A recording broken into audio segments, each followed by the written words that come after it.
Yo, what's going on, y'all? Back with another video. So today's gonna be a kind of a quick one though. Gotta get positioned better. I just kind of want to talk to you guys about a recent purchase that I made. So for those who don't know, man, I haven't actually been able to shoot 400 megabits per second on my GH5 yet. Just never had an SD card to do so.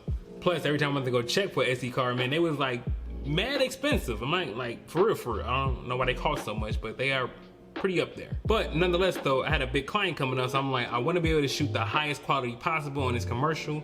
So I was like, let me go ahead and find a UHS 2 SD card that's actually like pretty good and also affordable. But nonetheless, I found one. Now the manufacturer of this SD card is called Amplim.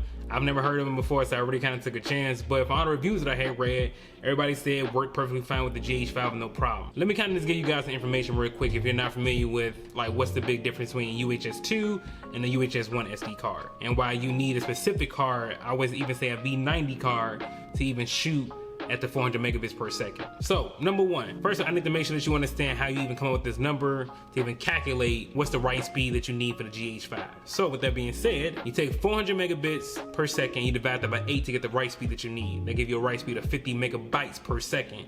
So if you ever notice on the SD cards, you'll see something that say like V30, V60, V90. Those are the actual writing speeds that supposedly that's tested at and that they can sustain with no problem. So if you see a V30 card, then you know you can get a write speed of 30 megabytes per second continuously, but from testing on different websites and forums, you'll see that that's not always the case. So you got to kind of do your research and your homework on these SD cards even before you buy them, because even though it may say V30 or V60, still may not be enough to get the 400 megabits per second you need in your GH5. Prime example, a V60 card, which is 60 megabits per second, should be able to sustain a write speed of that to get the 400 megabits per second without stopping the writing process when you're recording. But from recent tests, and you go online and see a couple of videos, you'll see that's not the case. So henceforth this video. As you guys can see, there's a pretty big difference between UHS 2 and UHS 1.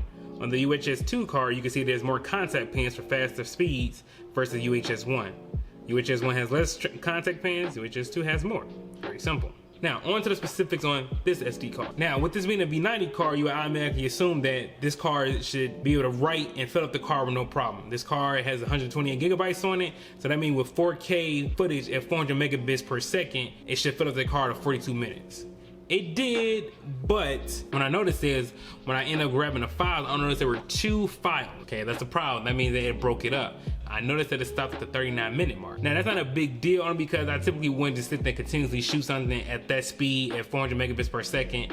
If I know I need to record something continuously, I'll drop down to something like, long GOP and shoot at 150 megabits per second and be able to record for hours. Or to switch back over to my 256 gigabyte SD card. Now, I know what you're thinking, then automatically this card should be ruled out, right? Well, no, because what I noticed is the way it handled it, it was a seamless break. Like even though there's a break in the footage, you cannot notice the break in the actual, like when you play it back. Even with the audio, it's like, I don't know, I guess because it's shooting at such a high bit rate, it's almost seamless, but I didn't notice a break in the footage. Update its firmware, and I've seen a couple things online saying that the new firmware still doesn't fix the IBIS problem in the XT4 anyway. Hopefully they'll get it online saying that the new firmware still doesn't fix the IBIS problem. Now this could be an issue for when you're trying to sync up things, but again, if you don't plan to record anything past 35 to 38 minutes or so, you'll be perfectly fine. Now I did run this test twice just to make sure I can replicate it, and it did it again. So around the 38 to 39 minute mark, you may occur a break in the footage from running too long. But nonetheless though, this is actually one of the cheaper options that I've seen for this SD card.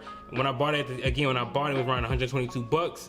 Right now it's going for like around 150, but I would still recommend it, especially in comparison to something like an Angel Bird, which is like pretty high up there. Also, before I forget to mention, to know if your SD card is actually like the fast enough for your writing speeds, when you hit the record button, it should start and stop instantly. So if you have to hit the stop button, so if I have to hit the record button and then stop it, it shouldn't take like 4 to 5 seconds for it to stop. I should hit that record button and stop it, and it should be right there ready to go. And as you can see, this does. If you want to check out this SD card, make sure I link it down in the description below. Hope you guys learned something today. Just want to give a quick product review, kind of help you guys out. It's your boy Sean Brooks, man. I'm out. Deuces.